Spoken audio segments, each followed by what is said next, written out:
ಬಂಜಾರ ಭೋವಿ ಕೊರಚ ಕೋರಮ ಸಮಾಜ ಕ್ಷೇಮಾಭಿವೃದ್ಧಿ ಸಂಘ ರಿ ಕಲಬುರಗಿ ವತಿಯಿಂದ ಸುದ್ದಿಗೋಷ್ಠಿ ನಡೆಸಿ ಮಾತನಾಡಿದ ಉಮೇಶ್ ಜಾಧವ್, ಕಳೆದ ವರ್ಷ ಆಗಸ್ಟ್ 1ರಂದು ಸುಪ್ರೀಂ ಕೋರ್ಟ್ ಒಳ ಮೀಸಲಾತಿಗೆ ಸಂಬಂಧಿಸಿದಂತೆ ನೀಡಿದ ತೀರ್ಪನ್ನು ಆಧರಿಸಿ ರಾಜ್ಯ ಸರ್ಕಾರ ನವೆಂಬರ್ 12ರಂದು ಎಚ್.ಎಸ್. ನಾಗಮೋಹನ ದಾಸ್ ಅವರ ನೇತೃತ್ವದಲ್ಲಿ ಏಕಸದನ ಆಯೋಗವನ್ನು ರಚಿಸಿತ್ತು. 2011ರ ಜನಗಣತಿಯನ್ನು ಪರಿಗಣಿಸಿ ವೈಜ್ಞಾನಿಕವಾಗಿ ತರ್ಕಬದ್ಧ ಒಳ ಮೀಸಲಾತಿ ಜಾರಿಗೊಳಿಸುವುದು ಮತ್ತು ಪರಿಶಿಷ್ಟ ಜಾತಿಯಲ್ಲಿ ಸಮಾನ ಲಕ್ಷಣಗಳನ್ನು ಹೊಂದಿರುವ ಜಾತಿಗಳ ಒಳಗೆ ಬರುವ ಕಾರ್ಯ ಎಂದು ಸರ್ಕಾರ ತಿಳಿಸಿತ್ತು. ಇದು ಅಲ್ಲದೆ ಉಪಜಾತಿಗಳ ಸಾಮಾಜಿಕ, ಆರ್ಥಿಕ ಮತ್ತು ಶೈಕ್ಷಣಿಕ ಮುಂದುವರಿಕೆಯನ್ನು ಪರಿಗಣಿಸಿ ಅವುಗಳಿಗೆ ಮೀಸಲು ವರ್ಗೀಕರಣ ಮಾಡುವಾಗ ಪರಿಣಾಮಕಾರಿ ವಿಧಾನವನ್ನು ಅನುಸರಿಸಬೇಕು. 2024ನೇ ಇಸ್ವಿ ಸುಪ್ರೀಂ ಕೋರ್ಟ್ ಜಡ್ಜ್ಮೆಂಟ್ ಪ್ರಕಾರ ಕರ್ನಾಟಕ ಸರ್ಕಾರ one man commission Nagamohan Das judge ಅವ್ರ ಕಮಿಷನ್ ಮಾಡಿತ್ತು. ಅದು ಸರ್ವೆ ಮಾಡಿ ತಮ್ಮ ರಿಪೋರ್ಟ್ ಮುಖ್ಯಮಂತ್ರಿಗೆ ಸಲ್ಲಿಸಲಾಯಿತು. ಆ ಸರ್ವೆ ರಿಪೋರ್ಟ್ ಅದನ್ನು ಪೂರ್ತಿಯಾಗಿ ಗಣಿಸದೆ ಅದನ್ನು ಮಾಡಿಫೈಡ್ ಕ್ಯಾಬಿನೆಟಲ್ಲಿ ಅದನ್ನು ಅಮೆಂಡ್ ಮಾಡಿ 5 ಕ್ಯಾಟಗರಿ ಮಾಡಿದ್ದನ್ನು 3 ಕ್ಯಾಟಗರಿ ಮಾಡಿ ನಮಗೆ ತೊಂದರೆಯಲ್ಲಿ ಹಾಕಿದ್ದಾರೆ. ಮೊದಲು ಕ್ಯಾಟಗರಿ ಗೋವಿ, ಬಂಜಾರ, ಕೊರ್ಚ, ಕೋರ್ಮ ಸಪ್ರೇಟ್ ಇತ್ತು.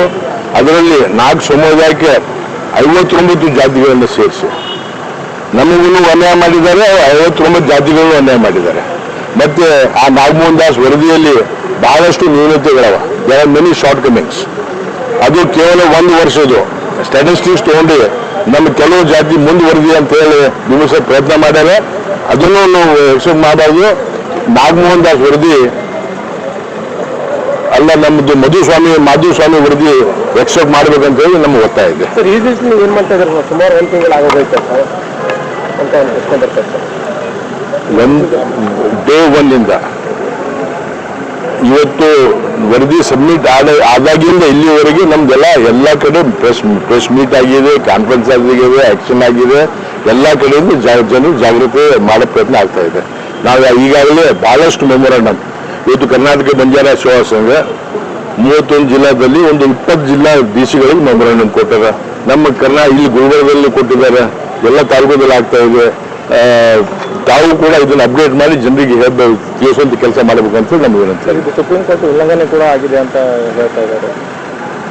ನಮ್ದು ಸುಪ್ರೀಂ ಕೋರ್ಟ್ ದಸ್ತಾಂಶಗಳು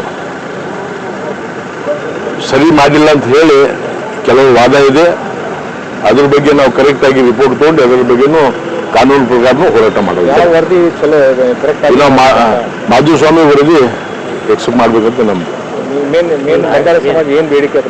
ನಮ್ಮ ಬೇಡಿಕೆ ಏನಂದ್ರೆ,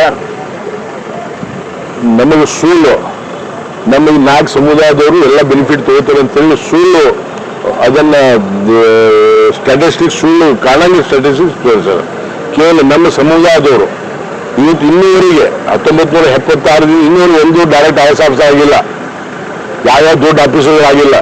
ಕೇವಲ 1-2 ವರ್ಷದ ರಿಪೋರ್ಟ್ ತಗೊಂಡು ಇವತ್ತು ಎಲ್ಲರ ಮುಂದೆ ಈ ಲಂಬಾಣಿಯವ್ರು ಭಾಳ ಮುಂದುವರೆದಾರ, ಗೋವಿ ಸಮಾಜದವ್ರು ಭಾಳ ಮುಂದುವರೆದಾರ, ಕೊರ್ಚ ಕೋರ್ಮ ಸಮಾಜ ಮುಂದುವರೆದಾರ ಅಂತ ಹೇಳಿ ಒಂದು ಕನ್ಫ್ಯೂಷನ್ ಕ್ರಿಯೇಟ್ ಮಾಡಂತ ಕೆಲಸ ಮಾಡ್ಯಾರ. ನಿಮ್ಮ ಸಮಾಜದ ವತಿಯಿಂದ ಏನೇನು ಕೈಗೊಳ್ಬೇಕಂತ ನಮ್ಮ ಸಮಾಜದ ವತಿಯಿಂದ ಏನಪ್ಪಾ ಅಂತಂದ್ರೆ ನಾವು ಹೇಳ್ತೀವಿ, let 100 criminal escape, 1 innocent should not be punished. Correct ಆಗಿ ಇದನ್ನ ಯಾರಿಗೂ ಅನ್ಯಾಯ ಆಗಲಾರ್ದಂಗೆ ಕರೆಕ್ಟ್ ಸ್ಟ್ಯಾಟಿಸ್ಟಿಕ್ ತಗೊಂಡು ಅದ್ರ ನ್ಯೂನತೆಗಳು ಹೇಳಿ ಆ ನ್ಯೂನತೆಗಳು ತೆಗಿಬೇಕು. ನಾವು ಯಾರಿಗೆ ದಾರಿಗೆ ಕಡಿಮೆ ಮಾಡಿ ಜಾಸ್ತಿ ಮಾಡಿ ಅಂತ ಹೇಳಲ್ಲ, ನಮ್ದು ತಪ್ಪಲ್ಲಿ ಸಹಿ ಮಾಡ್ಬೇಕಂತ ಹೇಳಿ ನಾವು ಹೇಳ್ತೀವಿ. ಈಗಾಗಲೇ 10ನೇ ತಾರೀಕು ನಾವು ಬೆಂಗಳೂರು ಚಲೋ ಅಂತ ಹೇಳಿ ಫ್ರೀಡಮ್ ಪಾರ್ಕಲ್ಲಿ ದೊಡ್ಡ ಹೋರಾಟ ಮಾಡ್ತಾ ಇದ್ದಾರೆ. ಈಗಾಗಲೇ ಅಲೆಮಾರಿ ಜನರು ನಿನ್ನೆ ಬೆಂಗಳೂರಲ್ಲಿ ಸ್ಟ್ರೈಕ್ ಮಾಡಿದ್ರು, ಅಲ್ಲಿ ಅವ್ರು ಬೀಡು ಬಿಟ್ಟಿದ್ದಾರೆ. ನಾವು ಕೂಡ ಬೆಂಗಳೂರು ಹೋಗಿ ಸರ್ಕಾರದ ರೆಸ್ಪಾನ್ಸ್ ನೋಡಿ ಮುಂದಿನ ನಿರ್ಣಯ ತಗೋತೀವಿ. ರಾಜಕೀಯ ಬಣ್ಣ ತಗೋತೇವೆ ಅಂತ ರಾಜಕೀಯ ಚಸ್ಮಾ ರಾಜಕೀಯ ನೋಡಿ ನಾವು ರಾಜಕೀಯದ ಪ್ರಶ್ನೆ ಅಲ್ಲ, ಇದು ಎಲ್ಲ ಪಕ್ಷಾತೀತವಾಗಿ ಹೋರಾಟ ಮಾಡಲ್ಲ. ಕೆಲವು ಅವು ರಾಜಕೀಯ ಚಸ್ಮಾ ಹಾಕಿ ನೋಡ್ತಾ ಹಂಗೆ ಕಾಣಿಸ್ತೇವ್ರಿಗೆ ನಮ್ಮ ಹೊಟ್ಟೆ ಪಾಡಿಗೆ ನಾವು ಮಾಡ್ಲಿಕ್ಕೆ ನಮ್ಮ ಹೊಟ್ಟೆ ಪಾಡಿಗೆ ನಮ್ಮ ಮುಂದಿನ ಪೀಳಿಗೆಗೆ ಮುಂದಿನ ಜನರೇಷನ್ಗೆ ತೊಂದರೆ ಆಗ್ಬಾರಂತ ನಾವು ಹೋರಾಟ ಮಾಡ್ತೀವಿ. Thank you.